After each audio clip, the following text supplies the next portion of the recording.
Advocate K Sarankumar, നോക്കൂ, ഒരൊറ്റ കാരണം ചൂണ്ടിക്കാണിക്കാൻ പറഞ്ഞപ്പോൾ വികസന വിരുദ്ധത, വികസന രാഹിത്യം എന്നുള്ളതാണ്.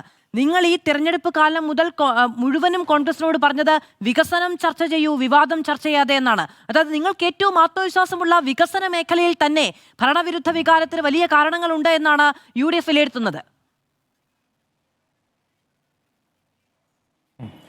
ഇപ്പോ ബഹുമാനപ്പെട്ട കോൺഗ്രസിന്റെ സുഹൃത്ത് സന്ദീപ് വാര്യര് പറഞ്ഞ ഒരു പോയിന്റ്, ഒന്ന് വികസന രാഹിത്യം, 2 വന്യജീവി ശല്യം, 3 തീരദേശത്തെ പ്രശ്നം, 4 ശബരിമല. ഈ തെരഞ്ഞെടുപ്പ് സമയത്ത് ഏതെങ്കിലും വിഷയം അവർ ഉയർത്തിയോ? ആദ്യത്തെ 12 ദിവസം അവർ ഡീൽ എന്ന് പറഞ്ഞു പോയി. അത് കഴിഞ്ഞിട്ട് കഴിഞ്ഞു. ഞാൻ ചോദിക്കട്ടെ, നിക്ക മിസ്റ്റർ, ഇടപെടലേ, താങ്കളുടെ സമയത്ത് പറഞ്ഞോളൂ, ഞാൻ തർക്കത്തിനില്ല. താങ്കളുടെ സമയത്ത് പറഞ്ഞു, ഞാൻ ഇടപെടില്ല. ഞാൻ ചോദിക്കട്ടെ, കിഫ്ബി മൂലം ഈ കേരളത്തിന്റെ 140 ആയിക്കോട്ടെ 140 നിയോജക മണ്ഡലത്തിലും കിഫ്ബിയുടെ നേതൃത്വത്തിൽ നടന്ന വികസന പ്രവർത്തനം 95,600 കോടി രൂപയുടെ അല്ലേ? നമുക്കറിയാം കൃത്യമായി. ഇതിനെ എതിർത്ത കിഫ്ബിക്കെതിരെ കേസിന് പോയ ഒരു MLA ആണല്ലോ മൂവാറ്റുപുഴയിലെ ശ്രീ മാത്യു കുഴൽനാടൻ. ആ മാത്യു കുഴൽനാടന്റെ മണ്ഡലത്തിലും ആയിരക്കണക്കിന് കോടി രൂപയുടെയാണ് കിഫ്ബിയുടെ വികസന പ്രവർത്തനം വന്നത്. അങ്ങനെ അദ്ദേഹം ഇടപെട്ടിട്ടല്ലെങ്കിലും അവിടെ മൂവാറ്റുപുഴ നഗരവികസനം ഒക്കെ ഒന്ന് പോയി കണ്ടാൽ നമുക്ക് മനസ്സിലാക്കാൻ കഴിയും. അപ്പോൾ വികസനം വന്നിട്ടില്ല എന്ന് പറഞ്ഞാൽ, ഞാൻ കൃത്യമായി പറഞ്ഞാൽ 60% റോഡുകൾ BNBS ആയിട്ട് മാറി. കേരളത്തിലെ 60% റോഡ് ഇപ്പൊ കാസർഗോഡ് മുതൽ തിരുവനന്തപുരം വരെ ഏത് ഇടവഴി നോക്കി പോയാലും അത് BNBS നിലവാരത്തിലേക്ക് മാറിയിരിക്കുകയാണ്. അതുപോലെ തന്നെ തീരദേശ ഹൈവേ, മലയോര ഹൈവേ, ജലമെട്രോ, AI ക്യാമറ, ഇന്റർനെറ്റ് കണക്ഷൻ കിട്ടുന്ന K-ഫോൺ അടക്കം 55,000 ക്ലാസ് മുറികൾ ഹൈടെക് ആക്കി മാറിയത് ആരോഗ്യരംഗത്ത് ഇദ്ദേഹം പറഞ്ഞല്ലോ. താലൂക്ക് ആശുപത്രിയുടെ കാര്യമൊക്കെ പറയുമ്പോൾ താലൂക്ക് ആശുപത്രികളെ ജില്ലാ ആരോഗ്യ കേന്ദ്രങ്ങളായി വികസനം. രണ്ടാമത്തെ കാര്യം, ഇദ്ദേഹം വികസന സംവാദം നടത്തിക്കളയല്ലേ?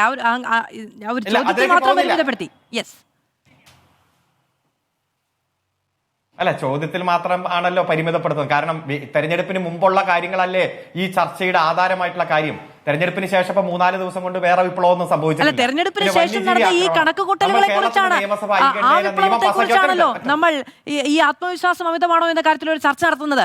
ഈ വികസനവും ഈ പ്രശ്നങ്ങളും എല്ലാം തെരഞ്ഞെടുപ്പിന് മുമ്പ് വലിയ ചർച്ചയായിരുന്നു. ഇത് ഒരു ആവർത്തന വിരസത പ്രേക്ഷകർക്ക് ഉണ്ടാകരുതെന്ന് കരുതി പറഞ്ഞാണ്. അങ്ങ് പൂർത്തീകരിച്ചോളൂ. മൂല കാരണം എന്താ ഈ ചർച്ചയുടെ ന്യൂക്ലിയസ്? ഈ ചർച്ചയുടെ ന്യൂക്ലിയസ് അദ്ദേഹം പറഞ്ഞത് വികസനം ചർച്ച ചെയ്തിട്ടില്ലെന്ന് പറഞ്ഞ ഞാൻ ഈ തെരഞ്ഞെടുപ്പിന് ശേഷമുള്ള 4 ദിവസത്തെ കാര്യം പറഞ്ഞിട്ട് ചർച്ച അവസാനിപ്പിക്കണോ? ഇപ്പൊ വന്യജീവി ആക്രമണം, കേരളത്തിന്റെ നിയമസഭ നിയമം പാസാക്കി, കേന്ദ്ര നിയമമല്ലേ, അതിൽ വരുത്തേണ്ട മാറ്റങ്ങളെ കുറിച്ചിട്ട് കൃത്യമായിട്ട് അങ്ങ് അയച്ചു കൊടുത്തില്ലേ രാഷ്ട്രപതിക്ക്? ഈ രാജ്യത്തിന്റെ പ്രതിപക്ഷ നേതാവ് രാഹുൽ ഗാന്ധി 2019 തെരഞ്ഞെടുപ്പിലും 21 തെരഞ്ഞെടുപ്പിലും ഒക്കെ പറഞ്ഞത് എന്താ? 24-ലെ തെരഞ്ഞെടുപ്പിലും അതിനുശേഷം നടന്ന ഉപതെരഞ്ഞെടുപ്പിലും ഒക്കെ പറഞ്ഞത് എന്താ? വന്യജീവി ആക്രമണവുമായി ബന്ധപ്പെട്ടുകൊണ്ട് പാർലമെന്റിൽ ഞാൻ പോയി നിയമം നിർമ്മിക്കുമെന്ന് പറഞ്ഞല്ലേ വയനാട്ടിലെ ജനങ്ങളെ പറ്റിച്ച് വോട്ട് മേടിച്ച്. എന്നിട്ട് ഒരക്ഷരം ഉരിയാടാതെ ഒരു നീക്കവും നടത്താത്ത ആ പാർട്ടിയുടെ പ്രതീതിയായിട്ട് വന്ന് പറയാണ് വന്യജീവി ആക്രമണമാണെന്ന്. പിന്നെ തീരദേശം, അങ്ങ് അവിടുത്തെ ജനങ്ങളോട് ചോദിച്ചു നോക്ക്.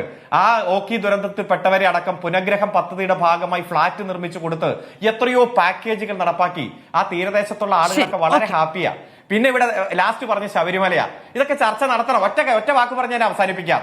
ആ കയ്യിൽ കൊണ്ടുപോയി കെട്ടിക്കൊടുത്തത് എന്താണ്? സോണിയാഗാന്ധിക്ക് എന്താണ് പൊതി കൊടുത്തതെന്ന് ആ പ്രതിപക്ഷ നേതാവ് വീട്ടിൽ പോയി അമ്മയോട് ചോദിച്ചാൽ കൃത്യമായിട്ടുള്ള ഉത്തരം കിട്ടുമായിരുന്നല്ലോ. അല്ലാതെ ഇവിടെ കേരളത്തിലെ ഗവൺമെന്റിനെയും CPM-നെ ആക്രമിച്ചിട്ട് കാര്യമൊന്നുമില്ല. അതുകൊണ്ട് ഈ പറഞ്ഞ കാര്യങ്ങളൊന്നും തെരഞ്ഞെടുപ്പിൽ ഒരു വിഷയമായിട്ട് മാറിയിട്ടില്ല. വികസനം തന്നെയാണ് ചർച്ച. അതിൽ വളരെ സംതൃപ്തി ഞങ്ങൾക്കുണ്ട്, വളരെ ആത്മവിശ്വാസമുണ്ട്. അവസാനത്തിന്റെ കേരളത്തിൽ 2016-ൽ സംഭവിച്ചതുപോലെ 21-ൽ സംഭവിച്ചതുപോലെ 90-ലധികം സീറ്റുമായിട്ട് ഞങ്ങൾ ഗംഭീരമായിട്ട് അധികാരത്തിൽ വരും. ഒരു സംശയം വേണ്ട.